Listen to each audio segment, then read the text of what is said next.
కన్నా నామినేషన్ అనంతరం మీడియాతో మాట్లాడుతూ దేవుడి దయ వల్ల సోమవారం 2 సెట్ల నామినేషన్లు దాఖలు చేశామని తెలిపారు.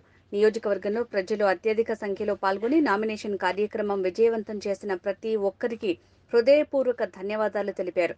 అరాచక పాలనను పారదోలటానికి ప్రతి ఒక్కరూ ఎన్డీఏ కూటమికి ఓటు వేసి చంద్రబాబును తీసుకురావాలన్నారు. రాష్ట్ర భవిష్యత్తు, రాజధాని భవిష్యత్తు, రాష్ట్ర జలాలు పల్నాడు ప్రాంత ప్రజలకు తీసుకురావాలన్న సంక్షేమ కార్యక్రమాలు కావాలన్నా టీడీపీ అధికారంలోకి రావాలన్నారు.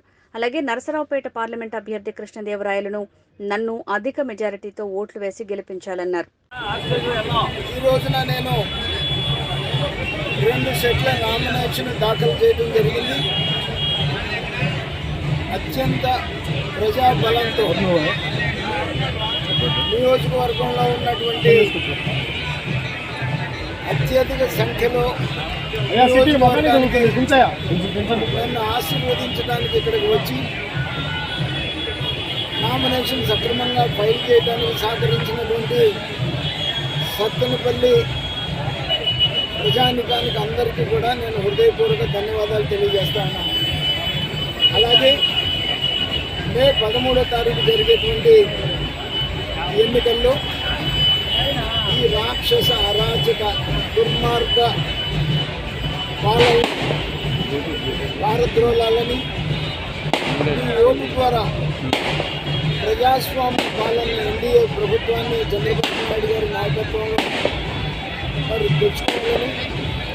తెచ్చుకొని ఈ రాష్ట్ర భవిష్యత్తు, రాజధాని భవిష్యత్తు, అలాగే మన గోదావరి జిల్లాలు పల్నాడు ప్రాంతానికి తీసుకొని వచ్చి పల్నాడు ప్రాంతంలో తాగునీరు, సాగునీరు సమస్య లేకుండా చేసుకోవాలన్నా సంక్షేమ కార్యక్రమాలు కావాలన్నా అత్యధిక సంక్షేమ కార్యక్రమాలు జగన్మోహన్ రెడ్డి ఇచ్చేదానికన్నా కూడా 100% ఎక్కువ సంక్షేమ కార్యక్రమాలు, అలాగే మరి అభివృద్ధి కార్యక్రమాలు కూడా యువతకి మరి 20 లక్షల ఉద్యోగాలతో పాటు నిరుద్యోగ వృత్తి కూడా మరి ఇవ్వడం జరుగుతుంది.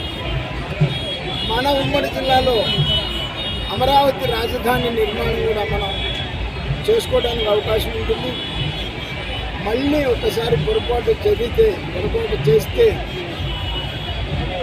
ప్రజల ధనం, మాన ప్రాణాలకు రక్షణ ఉండదు అని చెప్పేసి నేను సందర్భంగా తెలియజేస్తూ మరొకసారి ఎన్డీఏ అసెంబ్లీ అభ్యర్థిగా కన్నా లక్ష్మీనారాయణ నన్ను, పార్లమెంట్ అభ్యర్థిగా కృష్ణదేవరాయలు గారిని ఇద్దరిని ఆశీర్వదించాల్సిందిగా నేను కోరుతాను.